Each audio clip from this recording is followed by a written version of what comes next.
There is so much bad advice out there on how to reunite with your children if you're alienated or estranged or suffering emotional cutoff. You are trying everything, but you're still being alienated. Probably you're making these common mistakes over and over again that are driving your children away. The most common mistake parents make when they're being alienated is to keep reaching out over and over again with the same type of message that gets no response or gets them blocked. If your child has said that they don't want to see you, which could be a lie, maybe they want to see you, maybe it's the other parent who's actually texting for them.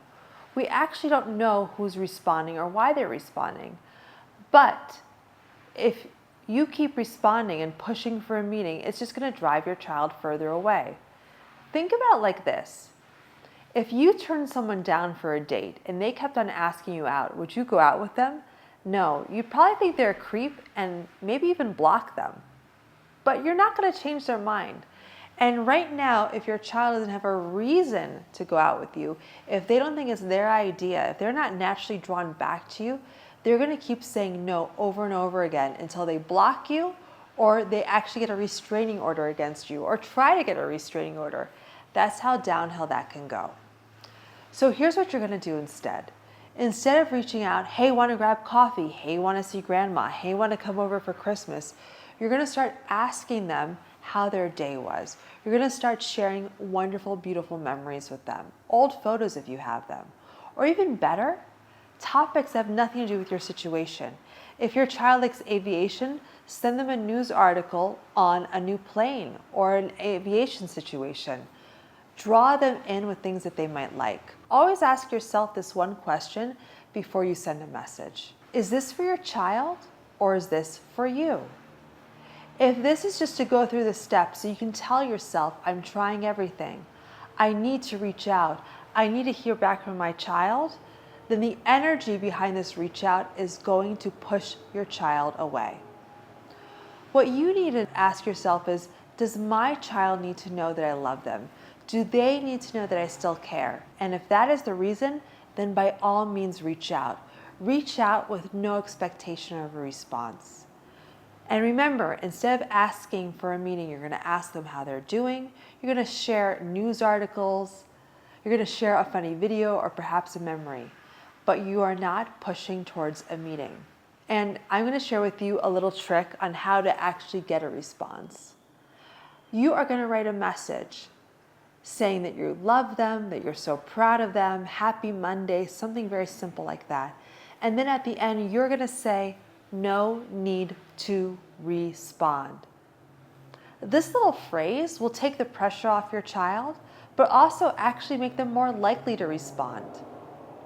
And so many of the parents that we've worked with have used this technique to get responses from their children.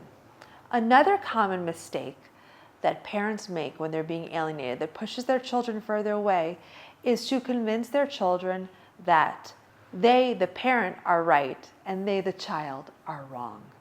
So the child will come up with a false accusation or say something like, I don't love you. And you as a parent will say, that's not true. Of course you love me. Look, here's a photo of us together smiling. And the child will say, I smiled under duress in that photo. That photo wasn't really what I was thinking, right? And then you say, no, but we had such a great time together. No, we didn't. I always hate it. It goes on and on. When a child shares something with you that you don't like to hear, you're going to simply thank them and listen. Literally say thank you. I'm all ears. How does that make you feel? What can I do to make it better? And then you just listen. One, it's naturally going to calm them down because they are looking for a fight. But also, it's going to remove this need for you to prove that you're right. Think about if you've done this in the past. It never works. The other person never realizes that you're right. They just dig more and more into their own belief.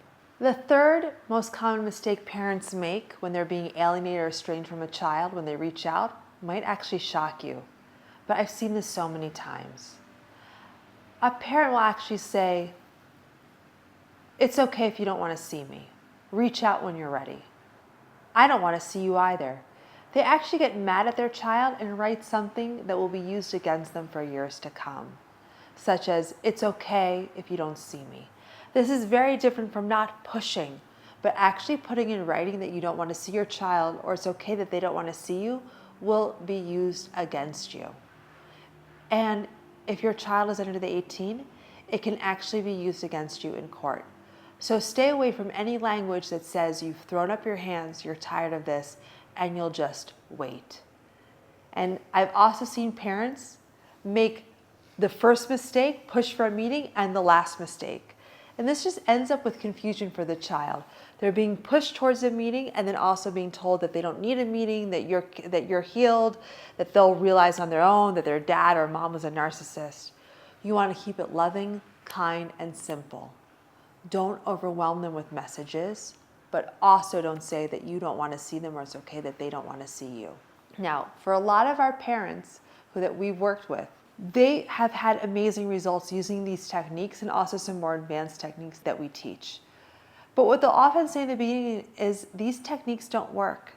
And they say that because if you've been alienated for 6 months, a year, 5 years, you still have all of this accumulated energy from past interactions that will influence your current interactions. If you apply these techniques consistently over time, and this is hard because often parents will slip up, and once you slip up, you have to go back to square one and start all over again. But if you can use these techniques consistently, you will see major changes in your alienation situation. Want more like this? Click subscribe so you never miss a new video.